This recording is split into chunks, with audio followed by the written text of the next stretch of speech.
Entonces, hasta este punto del curso, hemos visto algunas cosillas básicas de la célula, cómo la célula trabaja en condiciones normales, las funciones de la célula, de los organelos, algo de las moléculas que participan en este proceso. Vimos también la semana pasada algo de qué cosas pueden afectar a la célula y cómo la célula tiene cambios morfológicos con respecto a esa potencial lesión celular.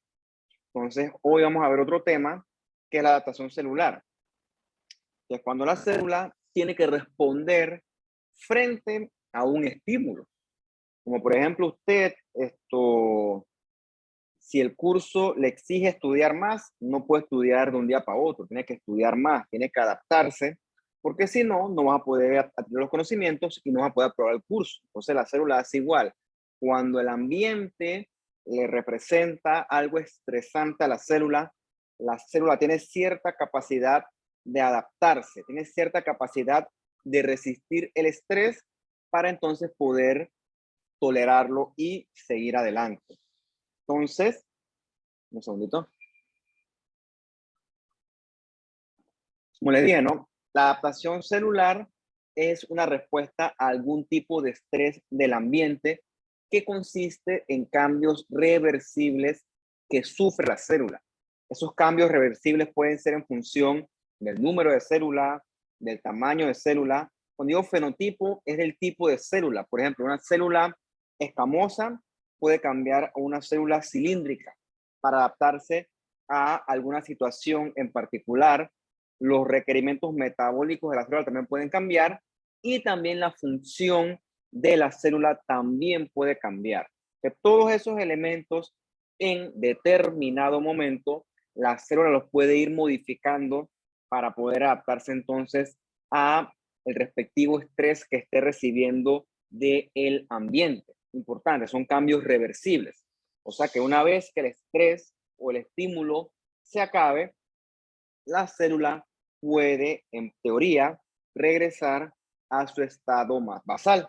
Entonces, esta adaptación celular pareciera que fuera en función de algo estrictamente patológico, pero también ocurre en situaciones perfectamente normales, como por ejemplo esto que está acá a la derecha, esto que está aquí que parece una alita de pollo, es un útero, ¿okay? Chiquitito, aquí está el cervix, el cuello uterino, y acá arriba está el fondo del útero, pequeñito. Entonces, este que está aquí, al ladito de él, mucho más grande, es un útero durante el embarazo. Tú ves el aumento de tamaño que sufre el útero en respuesta a algo perfectamente normal como es el embarazo. Por supuesto, ¿no? ¿Para qué hace toda esa transformación algo tan grande? Eso usted pues lo puede deducir por un tema de lógica. Pero ¿qué ocurre? El útero está cambiando. ¿Por qué? Porque sus células cambian, porque durante el embarazo hay una estimulación hormonal bien fuerte, bien intensa, que hacen que este útero pequeñito agarre y crezca de este tamaño para poder ser capaz de llevar a cabo ese embarazo en cuestión. Y lo contrario también aplica. Cuando todo este embarazo se termina, o sea, cuando nace el bebé y ya no hay más necesidad de tanta maquinaria, el útero vuelve y se pone chiquitito de nuevo. Y así una cantidad de veces las que sean biológicamente suficientes. Lo otro que puede ocurrir, por ejemplo, es una adaptación fisiológica debido a un aumento en la demanda de estrés mecánico. Por ejemplo, usted no tiene la misma resistencia en los músculos de sus piernas que un jugador de fútbol profesional. ¿Por qué? Porque el jugador de fútbol profesional todos los días entrena para poder soportar esa mayor demanda física, como por ejemplo es correr durante 90 minutos en un partido. Eso no lo puede hacer cualquiera. Entonces los músculos de esa persona, los huesos y las articulaciones se han adaptado a poder soportar esa mayor demanda, ese mayor estrés mecánico. Esa es una adaptación perfectamente fisiológica. Esto que ocurre en respuesta a la demanda. El mejor ejemplo que se me ocurre es con los deportistas. ¿Okay? Esos son ejemplos perfectamente normales. O sea, no, eso es fisiológico. Pero por supuesto también está la contraparte patológica, que es que la célula se tiene que adaptar para poder tolerar una lesión celular, para poder defenderse. ¿Qué ocurre? A veces lo logra, pero eso tiene costos, o sea, eso no es gratis, ¿ok? Por lo general, una forma en la que la célula escapa una lesión es cambiando a otro tipo de célula. Y sí es cierto que ese otro tipo de célula resiste el daño, pero al precio de perder su función original. Entonces, no es que es un negocio de gane y gane. Eso también tiene su precio y a veces es más caro que tolerar el daño inicial. Esos ejemplos de metaplasia vamos a discutirlos más adelante en la clase. Bien. El primer ejemplo de adaptación celular que nosotros vamos a discutir en esta clase es la hipertrofia. La hipertrofia consiste en el tamaño, el aumento, perdón, del tamaño de la célula. La célula chiquitita, ¡blup!, crece. Y la célula chiquitita, al crecer, la región anatómica implicada también aumenta de tamaño. Como por ejemplo, el músculo esquelético en respuesta a mayor demanda, como si por ejemplo yo me pusiera a levantar pesas de aquí al cabo 6 meses, un año, mis fibras individuales van a aumentar de tamaño para poder soportar ese mayor estrés mecánico. Entonces, el aumento de volumen de esas fibras individuales se traduce en un mayor incremento de la masa muscular. Eso explica perfectamente por qué la gente que hace ejercicio tiene una masa muscular más mayor que una persona pues sedentaria, por decirles algo.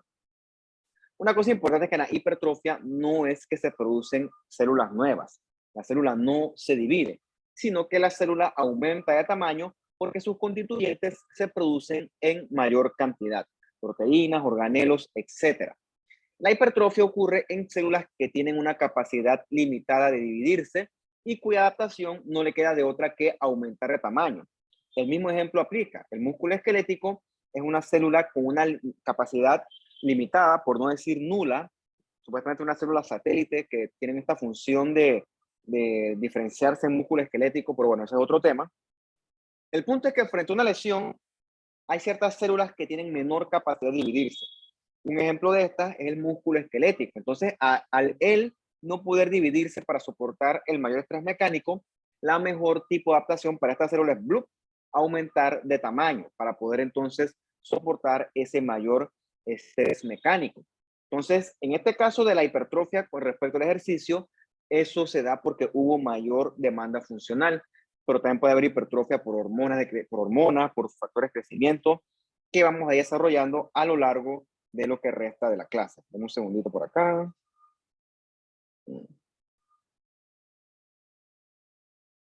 Bien.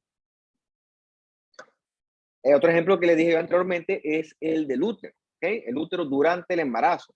Entonces, esto que está aquí en la imagen de acá, en la esquina superior, pues también la derecha, no sé cuál será la de ustedes. Esto sería un miometrio.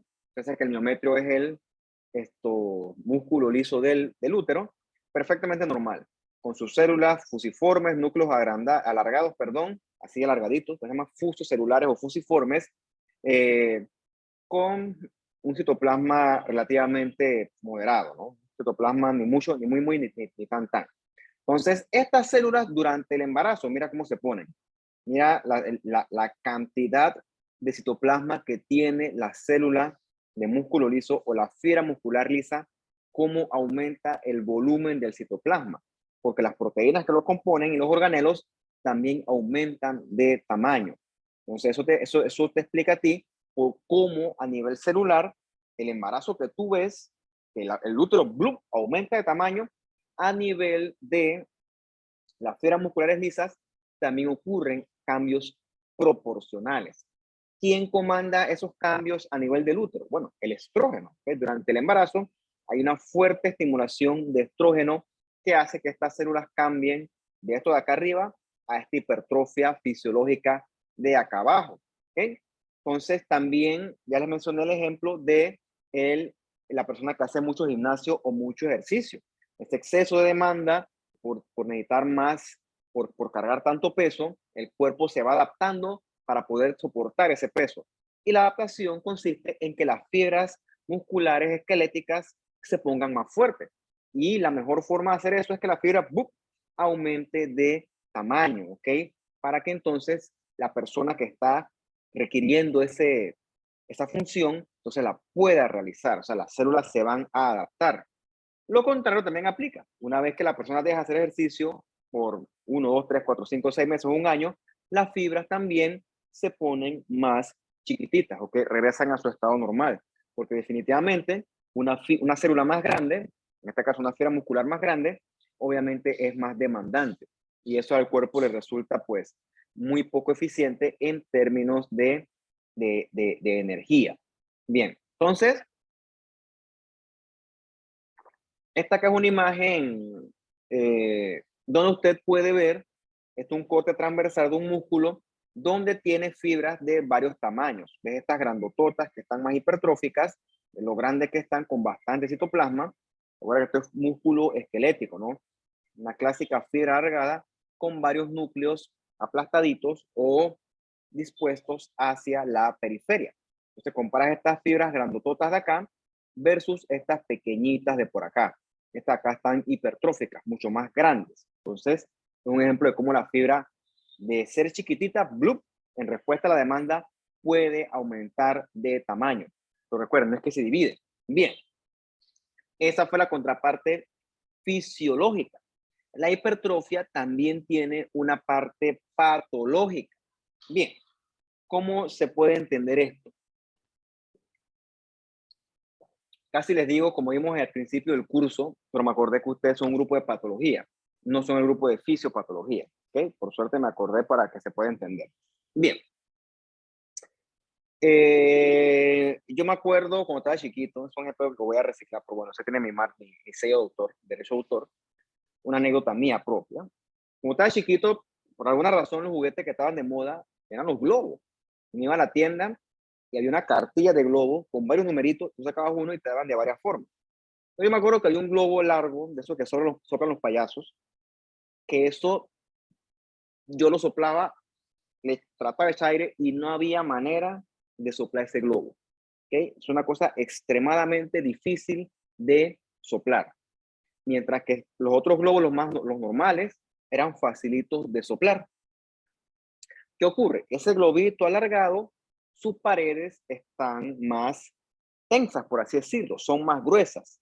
Y por eso es que si yo lo quiero soplar como hacen los payasos, esto requiero una mayor, botar más aire con mucha más fuerza, con mucho más esfuerzo. Creo que pues, toda la tarde quedaba con un dolor porque forzaba mucho eso.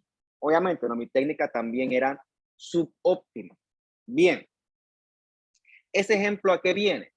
Imagínate que tu corazón, tu ventrículo izquierdo, que está conectado con tu aorta, él lidia con una presión que él puede tolerar. Los vasos, en este caso las arterias, tienen un tono que no pelea contra el corazón. O sea, el corazón late y la sangre fluye adecuadamente, sin mayor esfuerzo. ¿Okay? Como si fuera el globo grande este que tú soplas y cool. Se sopla sin mayor esfuerzo. Pero ¿qué ocurre, como les dije, cuando yo trataba de soplar que es largo? Bueno, y me hace que ese globo chiquitito es un vaso, una arteria con hipertensión, que si yo quiero soplarla, tengo que hacer mucho esfuerzo. Entonces, probablemente a la semana, 15, 10 días, un mes de tanto soplarlo, ya yo aprenda a soplarlo y probablemente ya los músculos que participan en eso se van a fortalecer para poder soplarlo. Algo similar ocurre con el corazón. Un corazón que late contra vasos que tienen un aumento de la presión arterial, este corazón tiene que latir con más fuerza para poder derrotar esa presión arterial que está aumentada. Ese es el problema con los pacientes hipertensos. Tu corazón tiene que latir con más fuerza para poder vencer esa presión que está aumentada, ese tono vascular aumentado per se de la arteria que está con hipertensión. Eso es una causa, una explicación de por qué la hipertensión es mala. Yo estoy seguro que ustedes le han escuchado hipertensión, hipertensión, hipertensión, hipertensión, hipertensión, y tú preguntas, ¿y la hipertensión qué hace? O sea, ese aumento del tono vascular, ¿por qué es importante? Bueno, una explicación de por qué eso es importante es porque tu corazón, cuando tu corazón lucha contra un sistema arterial con la presión aumentada, tu corazón tiene que esforzarse demasiado. O sea, tu corazón late aproximadamente 80 veces por minuto. O sea, cada vez que late, tiene que luchar contra la presión de las arterias. Con un tono vascular normal, el corazón no hace mayor esfuerzo. Pero si el tono vascular de la arteria está aumentado, el corazón, para poder mantener el gasto cardíaco, tiene que latir con más fuerza. ¿Okay? Tiene que latir con más fuerza. Tiene que hacer más esfuerzo. Y al igual que el músculo esquelético, la única forma de latir con más fuerza, ¿cuál es? Aumentando de tamaño. Así como el que da pesas se pone musculoso después de mucho tiempo hace pesas y es más fuerte que una persona que no hace pesas. Bueno, el corazón que lucha contra arterias hipertensas, ese corazón se pone fuerte, se pone musculoso al cabo de muchos años de luchar contra esa hipertensión arterial, porque además está decirlo, eso no se cura. ¿Okay? El 99% de las causas de hipertensión, vamos a decir que 90, pues, no tiene una cura como tal. Entonces, el paciente que es hipertenso hoy, probablemente va a ser hipertenso hasta el día que se muera. Y obviamente esa presión, si no se atiende a tiempo, esa presión va a ir en aumento con el paso de los años. Entonces, toda esa presión, tu corazón, en este caso el del paciente, tiene que luchar contra esa presión tan aumentada. Y al cabo de muchos años de hacer eso cíclicamente, el corazón se va a adaptar. Y la adaptación va a ser esta. ¿Ves este corazón normal? Está un corte, sería en este caso transversal o axial. Aquí está el ventrículo izquierdo. Obviamente ves que el corazón del lado izquierdo tiene que tener un miocardio más grueso, porque del lado izquierdo se manejan presiones mucho más altas en comparación con el lado derecho, que corresponde al sistema vascular pulmonar, que maneja presiones mucho más bajas. Entonces, este que está aquí abajito, este es un corazón con hipertrofia. ¿Okay? Estos son fibras musculares hipertróficas que ves cómo se ha puesto de grueso la capa del miocardio. ¿Okay? Eso es clásico de los pacientes hipertensos de larga data, porque ese corazón tiene que latir con más fuerza para poder enviar sangre contra esas arterias que están todas tesas, todas rígidas, porque si no, no puede llevar la sangre. Entonces la forma es latiendo más fuerte. Parece ser un buen negocio al principio, pero ya van a ver por qué no es tan nice para la bajada. Es cierto, este corazón grandotote, fuerte, musculoso, late con mucha mayor fuerza que un corazón normal. Y en papel, eso le basta para poder entonces cumplir su trabajo de bombear sangre adecuadamente. Entonces, cuando vas a ver, mira esta fibra cómo está gorda, esta fibra hipertrófica en comparación esquemáticamente con una normal. O sea, esa fibra ahí tiene muchas más proteínas estructurales, mucho más miofilamentos que hacen que cuando ya late, ¡buf!, late con mucha más fuerza en comparación con la fibra normal. Entonces, el corazón de los hipertensos es un corazón grande, es un corazón fuerte, es un corazón que la fuerza de contracción es mayor que la de un paciente no hipertenso o normotenso, también creo que es más correcto decirle. Bien, repito, ¿cuál es el problema? La hipertensión no se va. El estímulo nocivo que está llevando a que esa fibra muscular cardíaca cambie no se va a ir, porque eso es crónico, ¿ok? Entonces, ¿qué ocurre? El límite que el corazón, que la fibra individual puede soportar, existe. No es que la célula puede crecer indefinidamente. No, hay un límite. Y cuando ese límite se supera, entonces, esa fibra muscular cardíaca va a sufrir lesión celular. Es como, por ejemplo, tú compras una camisa que te gustó mucho, la camisa no va a ser eterna. Si es buena, probablemente las 10 lavadas ya esté pidiendo perdón esa camisa. 10, 15, dependiendo de qué tan buena sea. Pero nunca va a estar tan buena como la primera vez que la compraste tú. Tiene un límite, o sea, no puede ser eterno. ¿Qué ocurre? Mira, esto que tienes acá arriba a la derecha o es un corte de un miocardio normal. ¿Okay? Es una fibra muscular estriada. A diferencia del anterior del músculo esquelético, el núcleo es grande y es central, es único. Y también encuentras estas rayitas aquí, que son los discos intercalares, o también lo puedes encontrar como discos intercalados, en estos discos intercalares hay muchos gap junctions que coordinan la contracción rítmica y constante que ocurre en nuestros corazones. Eso es lo normal. Esto que está acá, que es un corazón hipertrófico, que es como se pone de grande el núcleo de la fibra muscular cardíaca. Llaman que el núcleo en boxcar. Y ves la cantidad de citoplasma que tiene esta fibra muscular cardíaca. Es mucho mayor en comparación con la que está arriba. En esta fibra cardíaca de citoplasma hay muchas proteínas contráctiles que favorecen que el corazón ¡puf! Lata con más fuerza. Entonces yo te preguntaría a ti, ¿cuál come más? ¿Esta chiquitita o esta grandotota? Obviamente, la fibra grandotota come más, o sea que demanda más sangre. Entonces, si pasa algo y se corta el aporte sanguíneo, esta fibra sufre mucho más rápido, esta grandotota, que una fibra normal. Entonces, esta fibra grandotota es menos tolerante a la lesión celular por hipoxia e isquemia, o hipoxia/isquemia. Es menos tolerante. O sea, esta fibra tú le cortas el aporte y sufre lesión celular rápido. ¿Y qué ocurre? Al ser muy demandante, es altamente probable que el aporte eventualmente se le acabe. O sea, esa fibra muscular es como si yo agarrara aquí ahorita todo este vaso de agua y me lo tomo en de una sola sentada. Y después me quedo como que tengo sed, ahora tengo sed. No, yo tengo que ir distribuyéndolo a lo largo de la clase. Pero esta fibra grandotota ya no le importa, ya se jala todos los nutrientes para allá sola y entonces eso hace que rápidamente se corte el aporte sanguíneo. Entre más grande, más demandante es. Entonces puede que exceda en un momento la capacidad del vaso sanguíneo de aportarle sangre y cuando eso ocurre entonces la fibra hipertrófica es mucho más vulnerable a la lesión celular por isquemia en comparación con una fibra normal.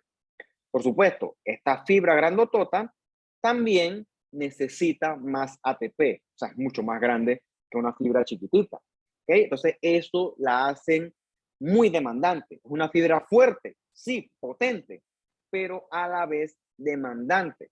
Y llega un punto en que crece tanto que sufre lesión y con eventual también cambios degenerativos. La fibra se fragmenta, ya no late tan bien. Entonces, el corazón pasa de ser un corazón fuerte, grande, musculoso, a ser un corazón débil, frágil y que no late adecuadamente. ¿Por qué? Porque los límites de hipertrofia fueron superados. ¿Por qué? Porque no se corrigió la hipertensión. Entonces, ¿cómo yo evito que la fibra llegue a su límite de hipertrofia? Corrigiendo o manejando la causa de base, o sea, manejando la hipertensión arterial. Por eso es que es importante. El paciente hipertenso quizás no pasará hoy, pero a lo largo de los años el corazón de él está trabajando de una forma sobrecargada. Quizás hoy no pasará, pero a lo largo de los años sí le va a pasar ese corazón factura a ese paciente. Eso es cierto. Bien, me un poquito el teléfono y seguimos.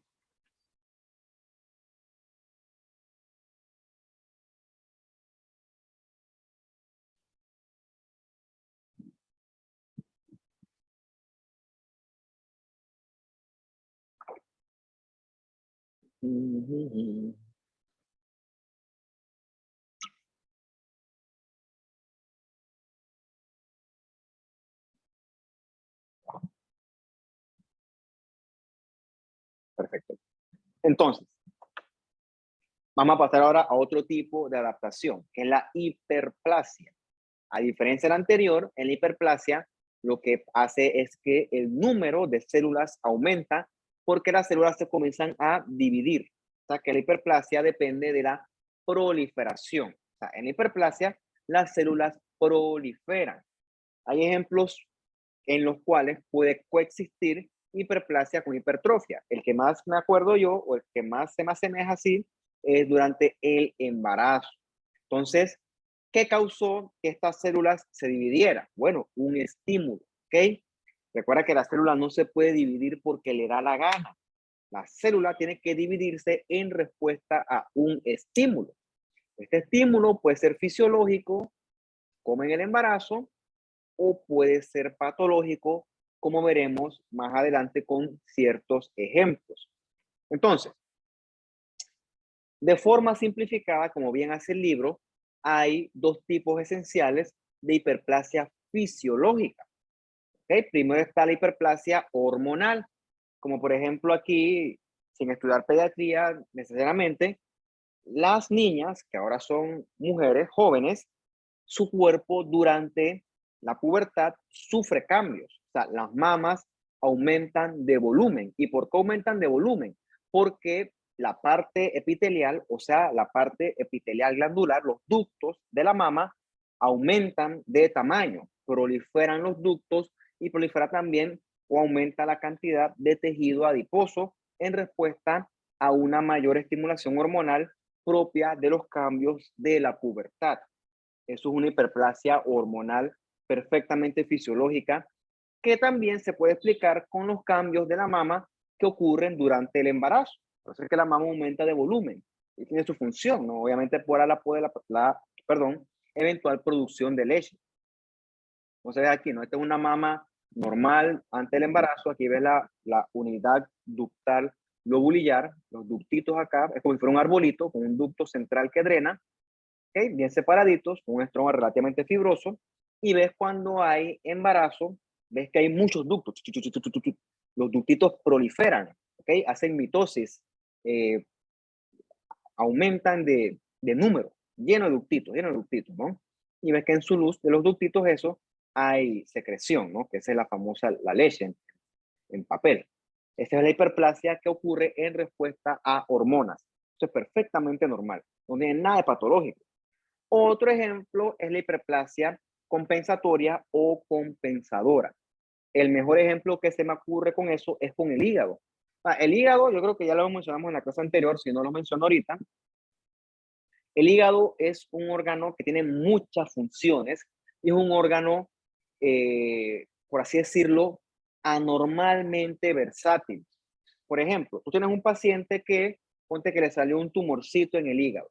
Un hígado perfectamente benigno, y al hígado hay que quitarle un pedacito para poder extraerle ese tumor al paciente.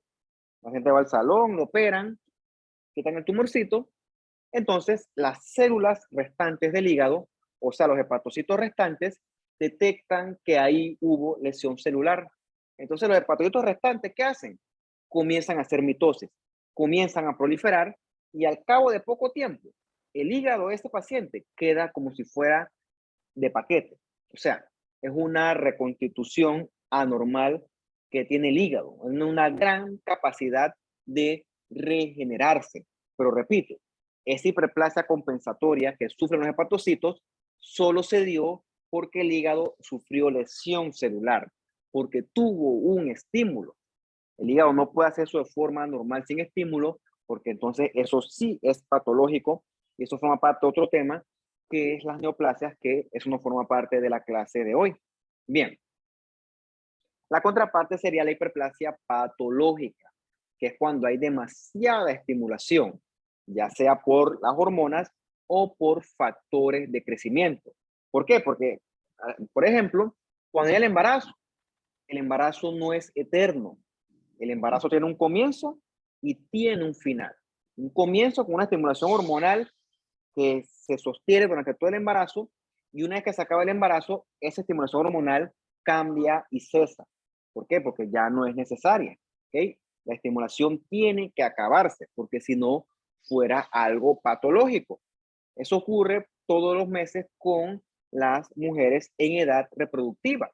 ¿Okay? Cuando tú estudias el ciclo menstrual, luego de la menstruación hay estimulación hormonal que hacen que el endometrio nuevamente vuelva a proliferar, vuelva a tener cambios que favorezcan que él pueda albergar un teórico óvulo fecundado el día de mañana. Si eso no ocurre, el endometrio vuelve, sufre la menstruación y vuelve y prolifera de forma cíclica. Entonces, esos ciclos que son bien orquestados requieren una estimulación hormonal adecuada. Hay veces que la estimulación hormonal esta es inadecuada, o sea que por alguna razón hay un desbalance hormonal, perdón. Entonces, un ejemplo de un desbalance hormonal ocurre cuando hay demasiada estimulación por los estrógenos, o sea, está desbalanceado. Entonces, esa estimulación excesiva del estrógeno puede hacer que este endometrio normal, que está aquí, ves el endometrio con estas glandulitas tubulares perfectamente redonditas, eso es clásico o es esperado un endometrio en fase proliferativa. Entonces, cuando hay demasiada estimulación estrogénica, entonces ves cómo las glándulas aumentan de tamaño. Eso se llama un aumento de tamaño, un aumento de la relación glándula-estroma. ¿Okay? Aquí hay mucha glándula para poco estroma. Y aquí ni se diga, demasiada glándula. Entonces, eso es una hiperplasia patológica que se llama hiperplasia endometrial. ¿Por qué nos interesa? Porque la hiperplasia endometrial es precursora de los carcinomas de endometrio, sobre todo los endometrioides. Entonces, ¿cómo se presenta esto? Como un sangrado uterino anormal.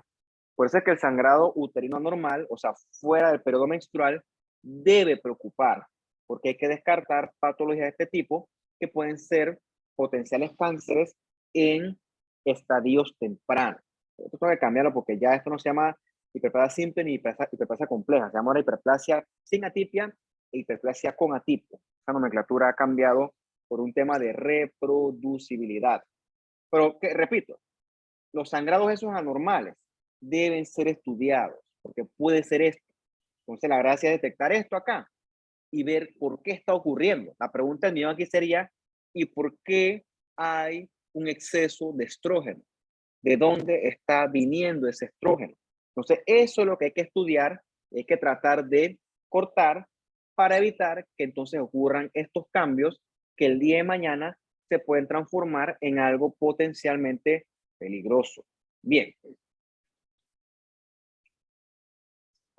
Otro ejemplo de hiperplasia patológica es la que ocurre en prácticamente todos los hombres en edad ya geriátrica, por así decirlo, 75 años en adelante, que es que la próstata inevitablemente aumenta de tamaño. Se llama hiperplasia prostática benigna, ¿ok?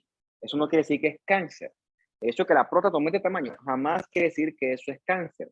¿Y por qué ocurre? Porque a esa edad, cuando los hombres son muy mayores, hay mucha estimulación por andrógenos. Tú sabes que la próstata está rodea parte de la uretra prostática y cuando la próstata crece, ¡blum!, aprieta esta uretra prostática y por eso es que el paciente con hiperplasia prostática benigna tiene presenta síntomas urinarios que dependiendo de el grado de hiperplasia prostática benigna, los síntomas pueden ir en aumento. O sea, ¿por qué? Porque la uretra tiene dificultad para pasar por la uretra, pero es perfectamente benigno, ¿ok? Eso no quiere decir que eso es igual a cáncer. Otro ejemplo de hiperplasia patológica ocurre con ciertas infecciones virales que estimulan factores de crecimiento. El mejor ejemplo que se me ocurre con el virus del papiloma humano. Hay muchas cepas, las mismas cepas que atacan, no las mismas, el mismo virus que ataca cervix, produce a veces los condilomas o las otras cepas que son las malas, que se asocian al cáncer cervicuterino, y las que provocan las lesiones cutáneas. Todos son papilomavirus, solo que de distintas cepas, distintos serotipos. ¿Ok? Entonces, en esta verruga que está aquí, el papilomavirus, ¿ok?, estimuló que el epitelio sufriera hiperplasia. ¿Ves cómo el epitelio aumenta de grosor, se pone así papilomatoso como si fuera un arbolito? También es característico la hiperkeratosis esta. Y estas celulitas con este espacio blanco alrededor, ese aclaramiento del citoplasma, son los famosos coilocitos.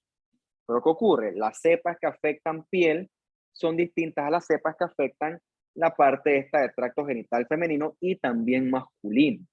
Entonces, en ese sitio, ese papilomavirus ejerce cambios citopáticos en las células y favorece la proliferación del epitelio escamoso este. En el caso del cervicovaginal, también afecta las células del endocervix, que son células glandulares. Bien, todos esos ejemplos que hemos discutido hasta ahorita ocurren en respuesta a un estímulo, ¿ok? Una vez que el estímulo se detiene, la hiperplasia debe desaparecer. O sea, yo corto el estrógeno, la hiperplasia endometrial debe ceder. Yo corto el tema de los andrógenos, la próstata debería dejar de aumentar de tamaño. En teoría, obviamente eso no se hace. Lo que se hace es operar la próstata o la cortan por el RTU. O acá, en el caso del papillomavirus, lo que se hace es quitar la verruguita porque el papillomavirus pues, es difícil de erradicar. Pero el punto es que esto es una adaptación que si tú quitas el estímulo en papel, la célula puede y debe regresar a su estadio anterior, o sea, a su estadio normal. Bien, vamos a regresar por acá un ratito y seguimos con la siguiente, o la siguiente tipo de adaptación celular, el siguiente, mejor dicho.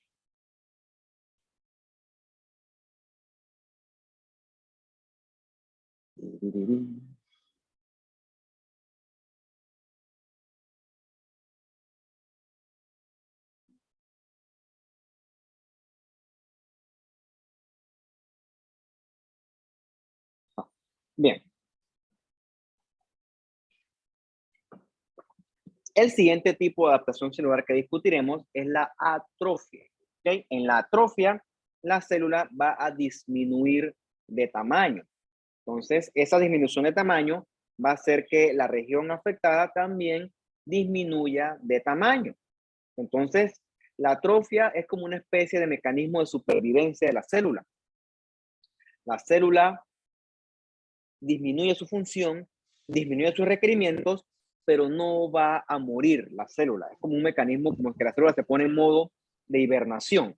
Como por ejemplo, esto es clásico de los abuelitos encamados. ¿Ves cómo se le ponen flaquitas las piernas?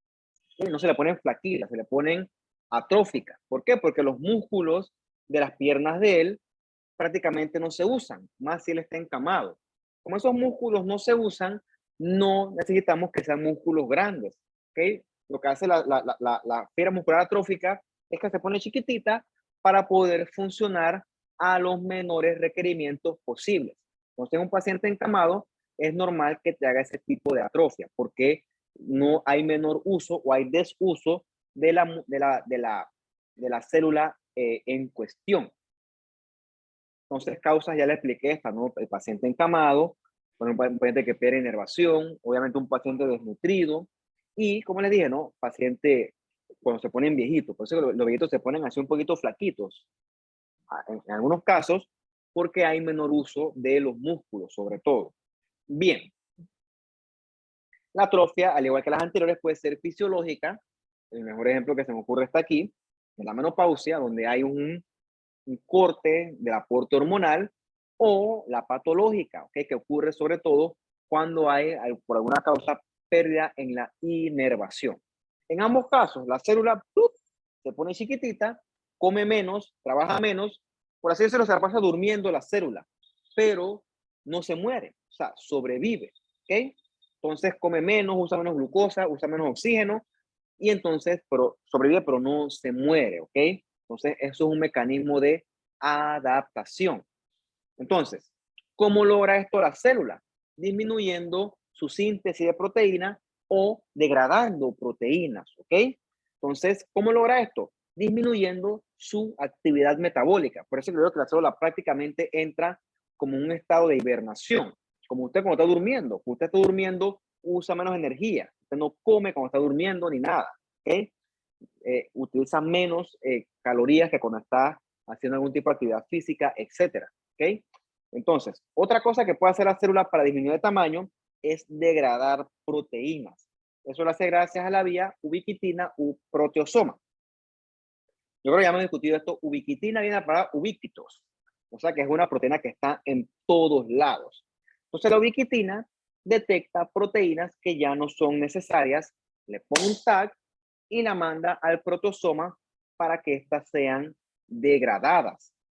Cuando un individuo se expone a una situación de estrés o un ambiente estresante, y por estresante me refiero a estrés metabólico, por ejemplo, un paciente que no come en 5 días, eso es un estrés metabólico.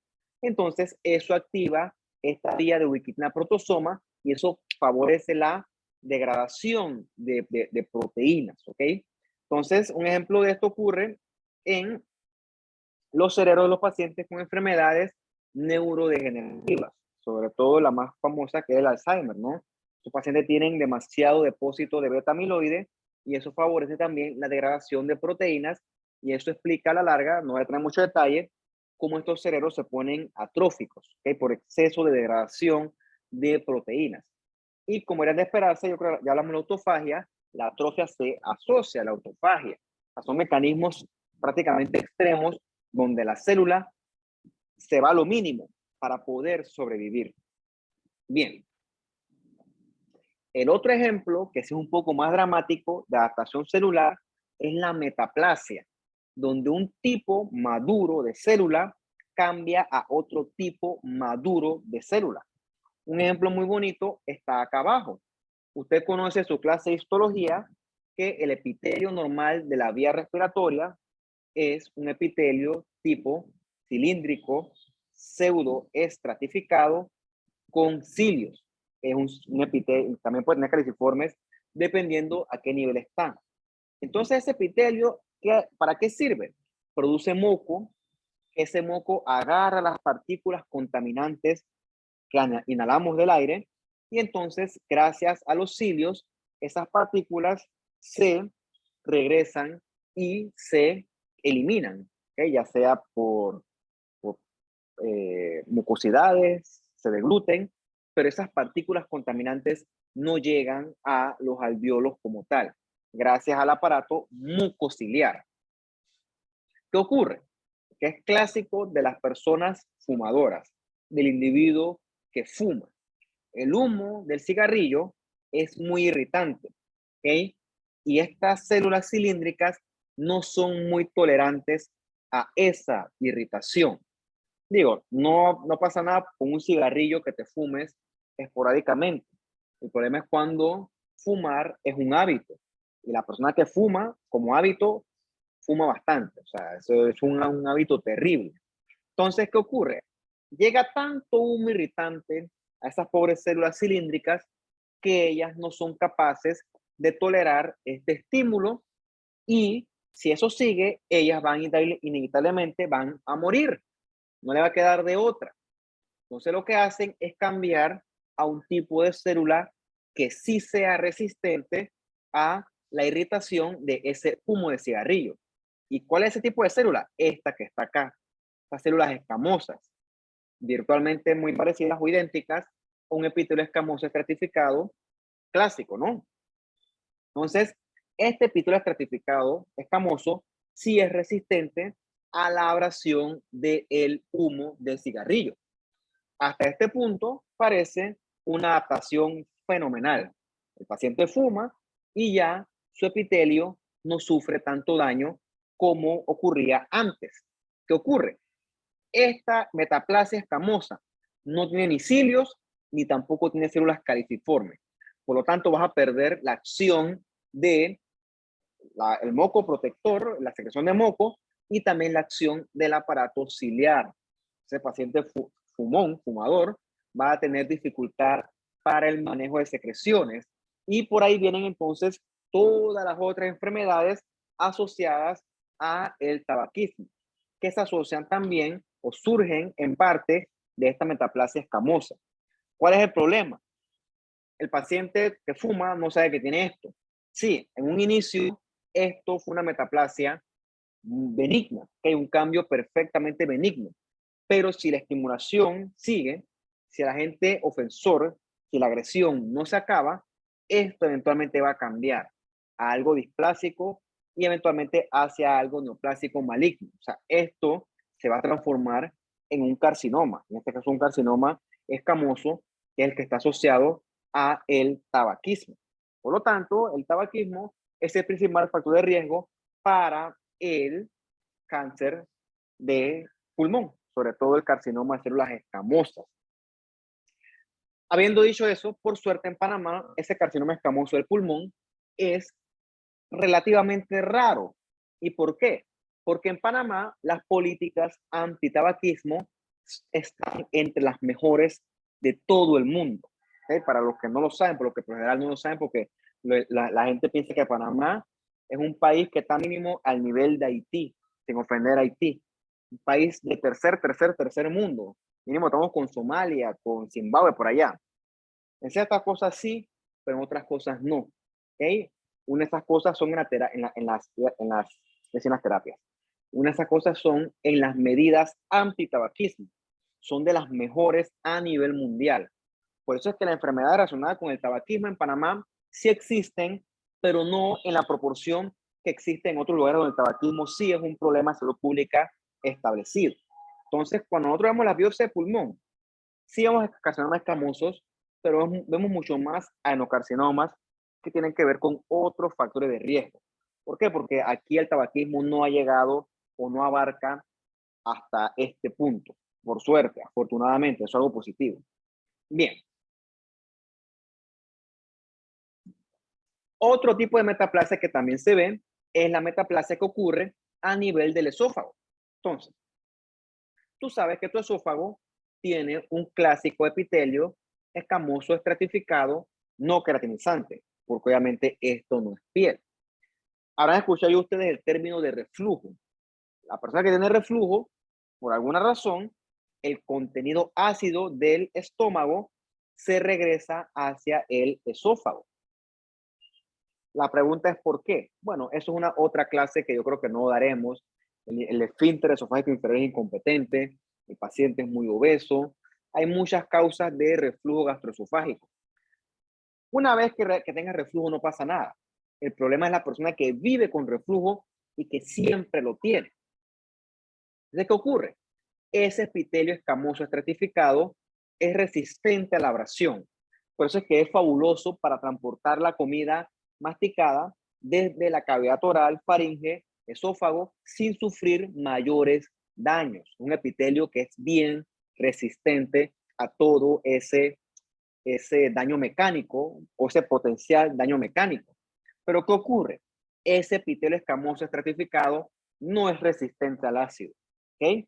El ácido del estómago le pega fuerte a ese epitelio. Entonces, literalmente lo quema. O sea, llamaría una esofagitis, una esofagitis química. Entonces, una vez que pase, pues no pasa nada. Tiene que haber pasado alguna vez. Todos aquí hemos vomitado y cuando tú vomitas y no es tan dramático el asunto, tú sientes que ¡buah! Quema lo que te regresa, porque eso es, literalmente, eso es ácido, y bien ácido, por cierto.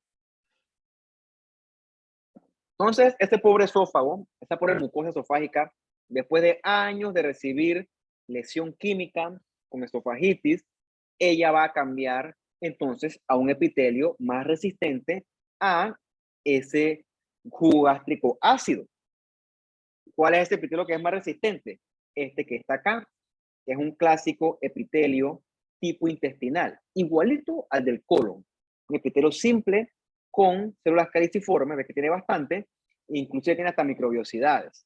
Entonces, ese epitelio secreta moco gracias a las caliciformes. Entonces, ese epitelio sí es resistente a la secreción ácida que viene del estómago. Entonces, repito, al igual que con el ejemplo anterior, esto parece algo fabuloso, pero ¿qué ocurre si el estímulo persiste? Si el reflujo sigue. Eventualmente este epitelio se va a transformar a un epitelio displásico y con el tiempo se va a transformar eso en cáncer si no se corrige la causa de base. Entonces, esta metaplasia intestinal que está acá también se le llama esófago de Barrett y es un factor de riesgo conocido y reconocido para adenocarcinoma del esófago. Entonces, habiendo dicho eso, el reflujo gastroesofágico es un factor de riesgo para sufrir cáncer de esófago. Eso también es cierto. ¿Ok? Entonces, lo importante aquí ¿qué es? Es cortar lo que está ocurriendo de base, cortar el agente ofensor de base. Porque si no, esta metaplasia, al igual que la hipertrofia, tiene límites. La metaplasia no es eterna. Y cuando se sobrepasan esos límites, entonces viene la transformación hacia cosas que ya son malignas y preocupan un poco bastante más. Bien. Hacemos una pequeña pausa hasta aquí y seguimos, ¿ok? Por unos 3 minutos.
Listo. Entonces, vamos a ver acá otro tipo de cambios que puede sufrir la célula frente a algún estrés del ambiente. Y una de esas cosas que puede hacer la célula es comenzar a acumular cosas dentro de su citoplasma o dentro de su núcleo. ¿Ok? Entonces, la célula puede acumular cosas, por ejemplo, porque las produce en exceso, porque no las puede eliminar o porque se depositan de forma anormal. Un buen ejemplo de esto ocurre acá en el hígado. Cuando el hígado sufre daño, los hepatocitos comienzan a acumular mucha grasa. ¿Ves los espacios blancos que tienes aquí? Eso es depósito de exceso de grasa. Eso se llama estatosis hepática, u otro nombre que también le dicen es hígado graso, pero obviamente la estatosis se escucha mejor. Entonces, por lo general, la estatosis hepática o la acumulación de grasa dentro del hepatocito te indica a ti que ese hepatocito está sufriendo algún tipo de lesión. Por lo general, se asocia al paciente alcohólico, porque el alcohol al final del día afecta mucho al hepatocito, pero también se asocia a otras causas, que sean la estatosis o la estatopatitis no alcohólica, que se asocia sobre todo a obesidad, diabetes. Bien, entonces, cosas que se acumulan dentro de la célula, ya les mencioné al caso de la estatosis hepática.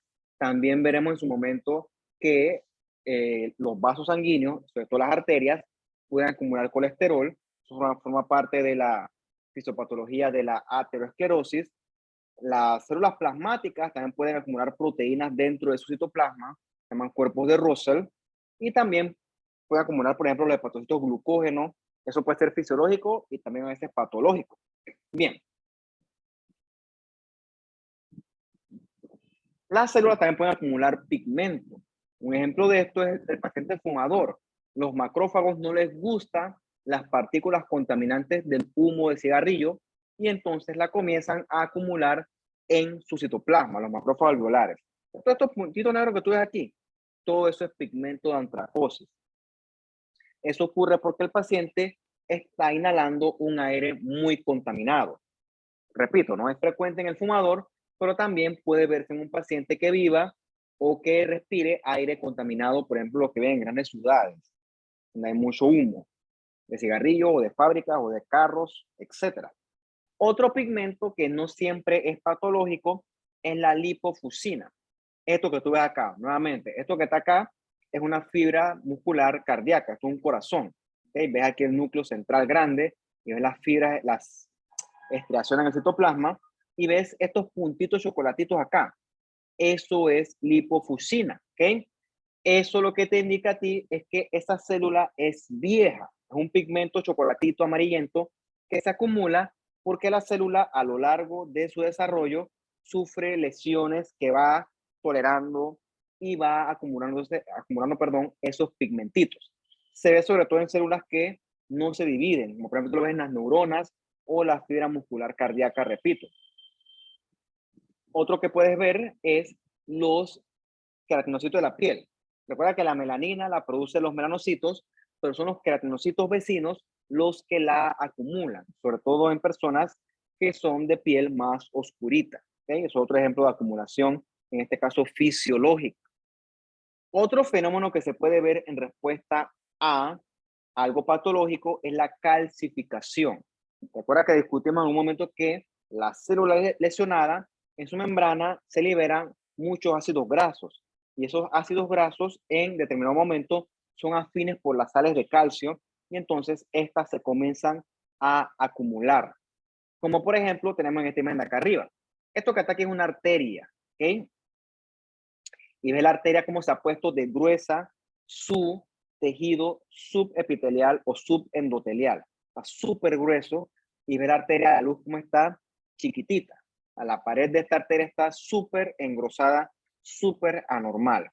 ¿Okay? Y esto que está aquí son calcificaciones. Esto está tan dañado, ha sufrido tanto daño que inclusive se ha calcificado la pared de esa arteria. Eso ocurre cuando hay aterosclerosis que es bastante avanzada. Tú ves la luz se ha reducido de un 100%, está en menos de la mitad, puede estar como un 40% así de forma estimada. para no hablar tanto sobre esto porque no forma parte de la clase de hoy, el punto es que esa arteria está enferma. La pared del vaso de esa arteria está inflamada. Entonces, esa inflamación en respuesta al exceso de colesterol que se deposita allí genera un proceso inflamatorio porque los macrófagos no les gusta ese colesterol. Entonces los macrófagos comen colesterol, se mueren, reclutan más macrófagos, el tejido ese se inflama, se repara y al final del día lo que se forma es una especie de cicatriz en ese vaso. Que la cicatriz esa ocupa espacio, ¿ok? Y ese espacio que va ocupando va achicando la luz del vaso. Entonces, por eso es que ese paciente, por aquí la sangre corre con mayor dificultad que con una arteria sana. Entonces, que el paciente con aterosclerosis eventualmente se va a infartar porque se va a quedar su corazoncito sin aporte sanguíneo. Obviamente, esto aquí, eso no ha parado. Aquí la inflamación sigue. La batalla de macrófagos contra colesterol sigue hasta un punto que esta luz se pone chiquitita, prácticamente desaparece. ¿Okay? Entonces, ahí es donde los eventos cardiovasculares agarran más preponderancia. ¿Ok? Entonces, cuando tú das clasificaciones, quiere decir que hay lesión con muerte celular. Es una célula que está sufriendo y que sus ácidos grasos, su membrana, se hacen afines por el calcio. Que se llama clasificación distrófica. ¿Okay? Cuando tú ves esto, ahí hay lesión celular. Y está otra clasificación metastásica, que no me gusta el nombre, porque cuando dices clasificación metastásica, mínimo te orienta a un cáncer metastásico, pero en verdad no es así. Una clasificación que ocurre en distintos sitios y que se da en respuesta a ciertas condiciones que son, pues, relativamente raras. Condiciones que están relacionadas con el aumento de PTH, de hormona paratiroidea. Como por ejemplo, se ven los pacientes renales crónicos, pacientes inmovilizados, es otro tipo, pero o sea, es un poco más raro, así que no hace falta entrar en tanto detalle. Bien. Un ejemplo de calcificación distrófica es lo que tenemos acá nosotros. Una piel, ¿okay? Epitelio escamoso estratificado y de la capa de queratina. Y ves en la dermis todo estos depósitos de calcio, ¿no? ¿Por qué están ahí? Puntualmente no te puedo decir. El punto es que están ahí y si están ahí es porque allí está habiendo lesión celular. Entonces se está depositando, acumulando y depositando el exceso de calcio en ese punto. O sea, la clasificación se ve así como tú la ves acá. Se ve bien moradita, intensamente vasofílica. Lo ves aquí, ¿no? Prácticamente negrita.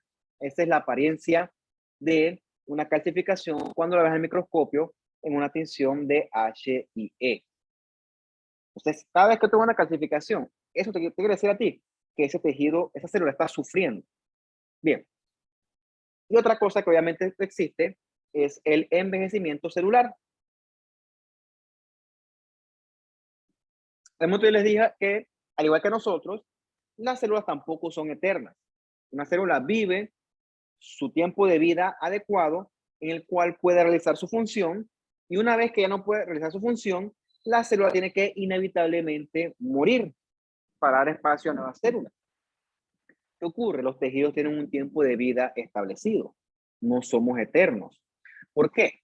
Porque cuando uno va envejeciendo, todos los mecanismos de defensa van disminuyendo también.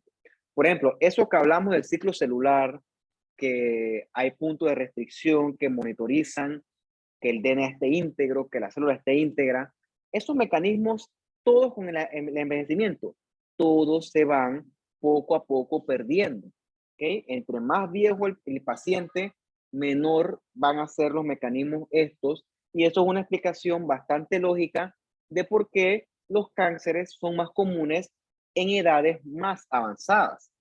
Es cierto que hay cánceres propios de los pacientes pediátricos, pero tú nunca vas a ver cáncer en un pelado de 20, 25, 30 años, sí puedes ver, por cierto, pero nunca lo vas a ver con la frecuencia que tú ves cánceres en pacientes de 60, 65, 70 años. Estas edades son la edad de los cánceres. ¿Por qué? Porque en esa edad los mecanismos para prevenir los crecimientos o la proliferación descontrolada poco a poco se van perdiendo. ¿Ok?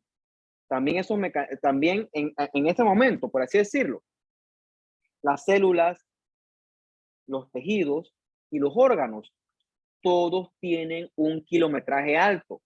Ponte que yo soy hipertenso, que por suerte no lo soy. Yo fui hipertenso ahorita y no lo sé, mi corazón está luchando contra ese exceso de presión.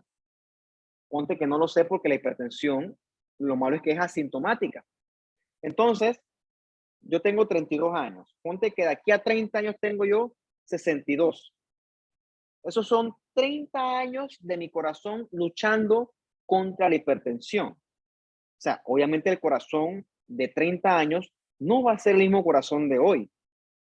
Este corazón de aquí en 30 años va a ser un corazón debilitado, con mucho kilometraje y obviamente con mayor riesgo de sufrir cualquier tipo de cardiopatía, porque todos esos mecanismos con el tiempo se van debilitando. Lo mismo ocurre acá con los cromosomas.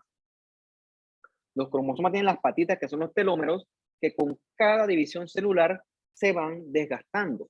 Entonces llega un punto en el cual los mecanismos para detectar ese desgaste se pierden y entonces se comienzan a dividir células con telómeros desgastados. Y entonces de ahí es que entonces vienen los crecimientos descontrolados, porque con la edad se pierden esos mecanismos protectores. Eso es perfectamente normal, ¿ok? El que descubra cómo prevenir eso, pues será millonario, porque eso descubre la fuente de la juventud. Entonces, cuando nuestra célula envejece, pierde la capacidad de corregir mutaciones y por lo tanto las mutaciones se van acumulando, las proteínas defectuosas se van acumulando, hay más inflamación. Entonces, todo eso conlleva a que los tejidos se debiliten, su equilibrio no exista, o sea que se pierde el equilibrio y eso se traduce en mayor posibilidad de desarrollar enfermedad. Entonces, ese libro es algo muy interesante. Hay evidencia de que la restricción calórica enlentece todos estos procesos, enlentece el envejecimiento. Por lo tanto, es una explicación de por qué las personas sin sobrepeso, o sea, los no obesos, en papel viven más y bien mejor. Porque veremos, no estoy seguro en este curso, creo que no, pero pueden buscar revisar. El paciente obeso tiene muchas cosas en desventaja, pero una de esas cosas que tiene es que los adipocitos también fungen o sirven como un órgano endocrino. Entonces, cuando el paciente obeso tiene todas esas señales endocrinas alteradas y todo eso somete al cuerpo a un estrés extra, hay inflamación crónica de base y todo eso va alterando el equilibrio y por eso es que ese paciente obeso está en riesgo de otro tipo de enfermedades cardiovasculares, enfermedades de tipo diabetes, y sobre todo también se asocia la obesidad en tiempos modernos con ciertos cánceres, ¿okay? Por el tema hormonal y también porque por la obesidad siempre el paciente tiene un estado de inflamación crónica leve de base. ¿Okay? Entonces, en papel, eliminar esa obesidad, favorecer la restricción calórica, evita que esos procesos degenerativos, no es que los eliminas, pero los retrasas, ¿ok? Porque tampoco es que va a ser eterno, ¿no? Pero sí retrasas esos procesos de envejecimiento. Esa es la última que así.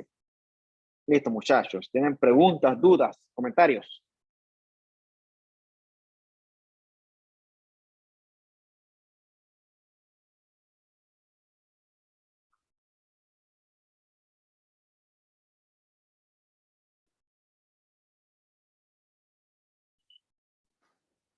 De ¿No? mi parte todo claro. Bueno, pues entonces como ya es costumbre, lo que vimos en la clase de hoy, eso va a venir en su quiz del lunes, ¿ok? Tienen para ver todo el fin de semana para estudiar.